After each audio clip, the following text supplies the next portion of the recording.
ज्ञानोदय विद्यालय द्वारा आयोजित प्रतिभा सम्मान समारोह में हम सबके मध्य विराजमान हमारे क्षेत्र के लोकप्रिय और सक्रिय सांसद आदरणीय श्री शिवमंगल सिंह तोमर साहब, हमारे नगर की प्रथम नागरिक महापौर बहन शारदा सोलंकी जी, भारतीय जनता पार्टी के अध्यक्ष आदरणीय कमलेश कुशवाहा जी, पूर्व अध्यक्ष डॉक्टर योगेश पाल गुप्ता जी, हमारे जिला शिक्षा अधिकारी श्री भगवान सिंह जी, डीपीसी हरीश तिवारी जी, सोनू परमार जी, अशोक जैन साहब और हमारे बनवारी लाल शुक्ला जी और जिनेश जैन साहब। जिनेश जैन साहब को आजकल मैं बोलता हूँ कि जिनेश जी क्यों बोलना, खाली जैन जी बोलो।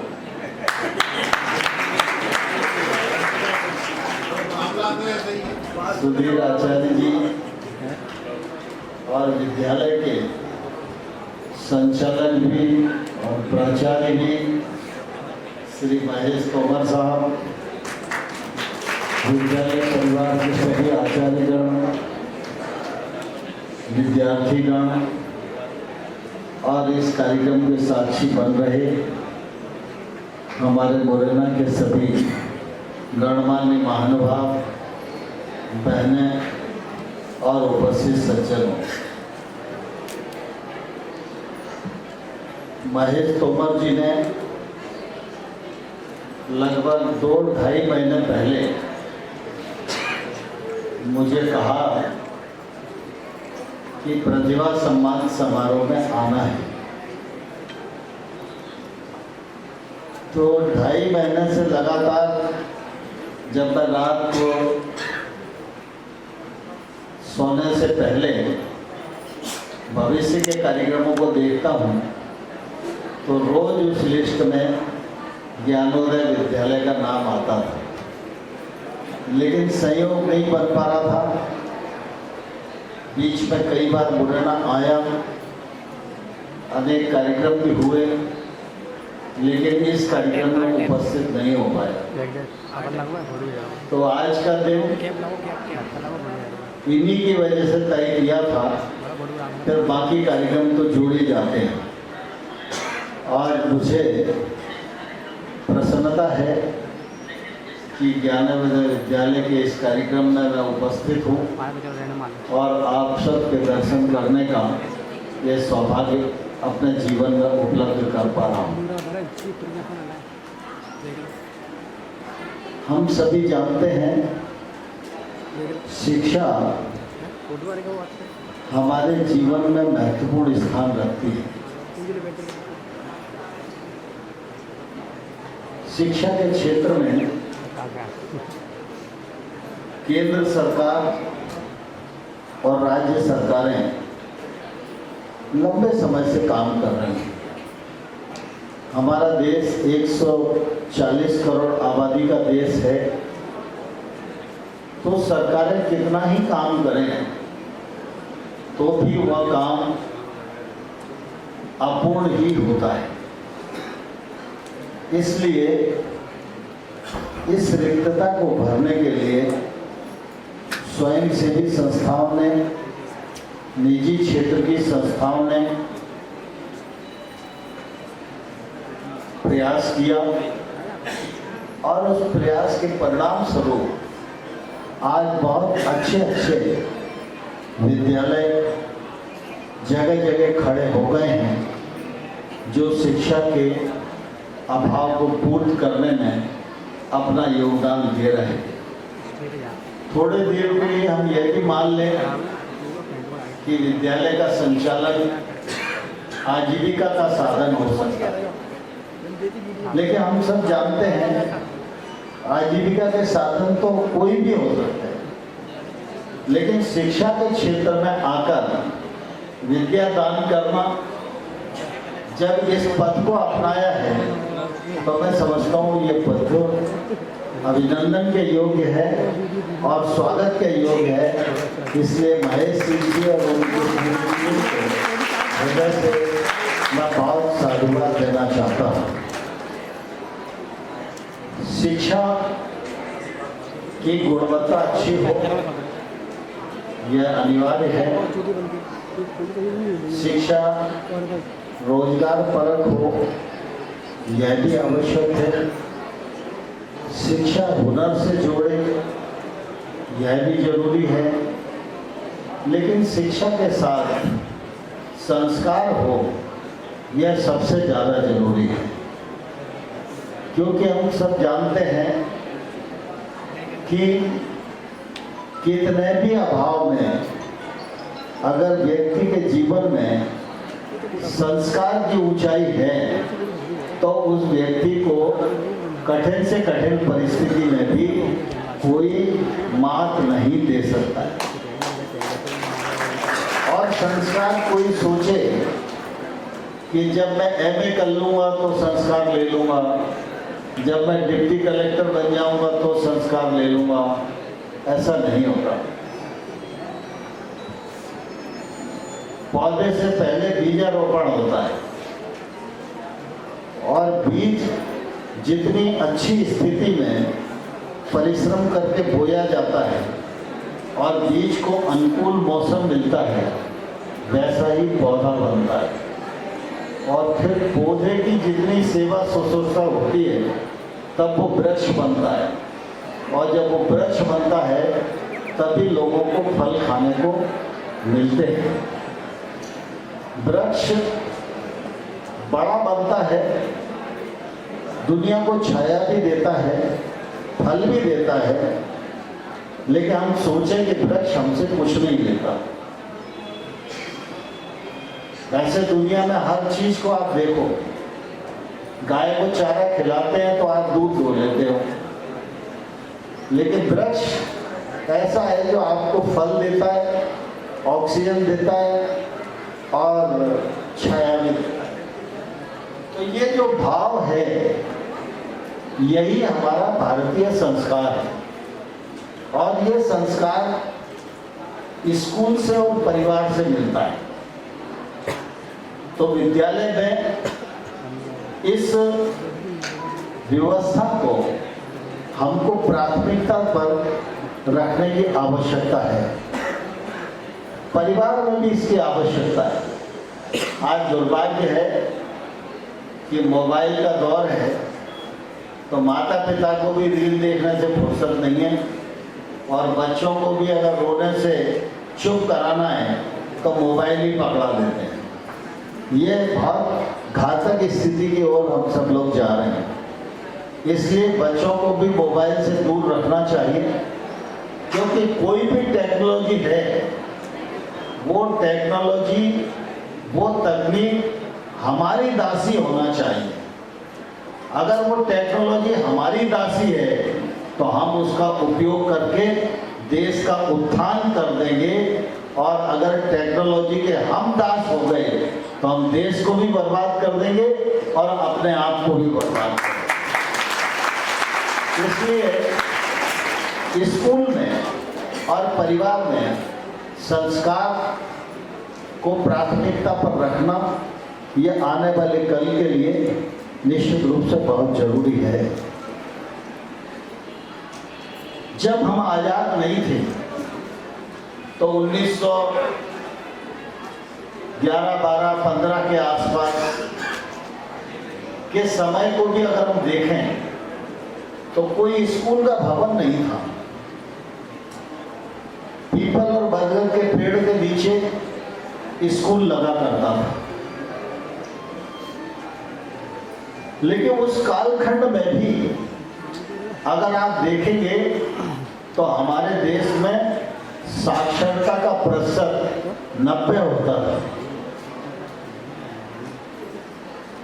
किसी भी देश में इतने अभाव में शिक्षा का प्रतिशत 90% हो, यह समझ लो उस देश की बड़ी ऊंची स्थिति है। और उसी शिक्षा व्यवस्था में उसी सरकारी स्कूल की व्यवस्था में इस देश को स्वामी विवेकानंद दिए, उसी सरकार की स्कूल ने इस देश को दयानंद सरस्वती दिए, उसी सरकारी स्कूल ने नेताजी सुभाष चंद्र बोस दिया, उसी सरकारी स्कूल ने डॉक्टर श्यामा प्रसाद मुखर्जी दिए, उसी सरकारी स्कूल ने अटल बिहारी वाजपेयी इस देश को दिए, उसी सरकारी स्कूल ने डॉक्टर राजेंद्र प्रसाद दिए, उसी सरकारी स्कूल ने सरदार वल्लभ भाई पटेल इस देश को दिए, और उसी सरकारी स्कूल ने अब्दुल कलाम आजाद जैसे राष्ट्रपति भी इस देश को दिए। तो हम आज यह नहीं कह सकते कि भौतिक प्रगति के साथ साथ हमारी जो प्रगति है वो संतोषजनक है। इस प्रगति को संतोषजनक बनाना यह हम सब लोगों की जिम्मेवारी है, और इसके लिए जरूरी है अच्छा संस्कार होना। संस्कार अगर होगा तो हम कहीं भी जाकर ग्रहणता कर लेंगे। आज लोग सिर्फ क्या बात करते हैं, अच्छा स्कूल नहीं है इसलिए पढ़ाई अच्छी नहीं हो पा रही। अरे भाई, राजेंद्र प्रसाद जब थे तो इतने लड़के हो गए, तो उस समय भी तो स्कूल नहीं था, उनके गांव में भी तो स्कूल नहीं था, तो कैसे पढ़ गए? ऐसे एक नहीं आधार मतलब सैकड़ों उदाहरण हैं। हमारे मुरैना में ले लो, प्रोफेसर शंकर सिंह तोमर कितने बड़े राइटर हुए, लज्जाराम सिंह तोमर विद्या भारती के जनक इतने बड़े प्रचारक हुए जिन्होंने पूरे देश में सरस्वती शिशु मंदिर का जाल बिछा दिया। हमारे इस मुरैना की धरती के पैतृक पुत्र रज्जू भैया जो राष्ट्रीय स्वयं सेवक संघ के संचालक हुए, जब वो स्वयं सेवक बने थे तो जो हमारे वैज्ञानिक थे भामा साहब, तो उन्होंने कहा था कि डॉक्टर हेडगेवार ने डॉक्टर राजेंद्र सिंह जी को स्वयं सेवक बनाकर प्रचारक बना दिया, देश से एक बड़ा वैज्ञानिक उन्होंने छीन लिया। ये प्रतिक्रिया थी डॉक्टर बाबा। तो सोचो मतलब उस समय कितनी ऊंचाई थी।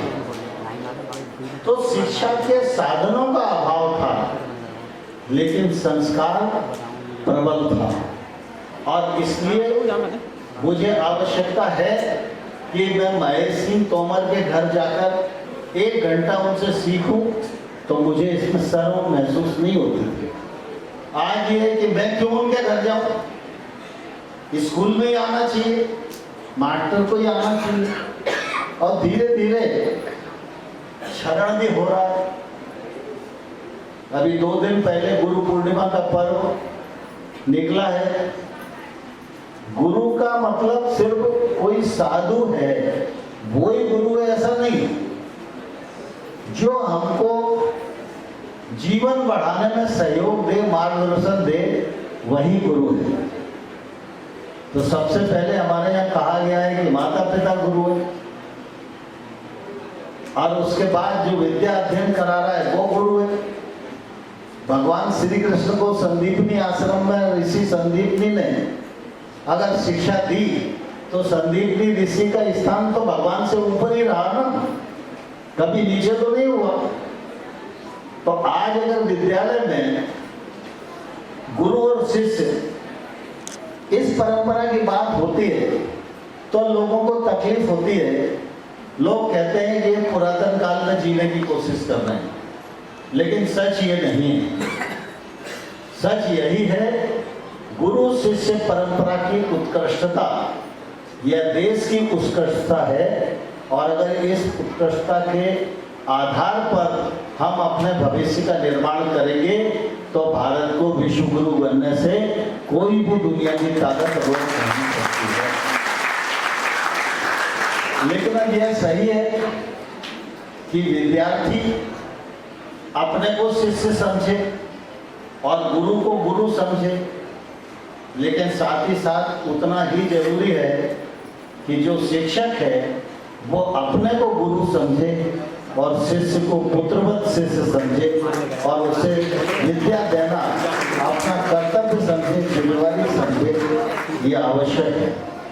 मेरे देखते देखते मुझे ध्यान है, जब मैं बचपन में प्राइमरी में सरकारी स्कूल में पढ़ता था, तो किसी विषय में अगर हम कमजोर होते थे तो मास्टर साहब अतिरिक्त 1 घंटा रोक के पढ़ाते कि मेरे ये 3 विद्यार्थी हैं, ये 3 विद्यार्थी कमजोर हैं, इनको अतिरिक्त मैं समय दूंगा, इनको भी बराबरी के स्थान पर आना चाहिए।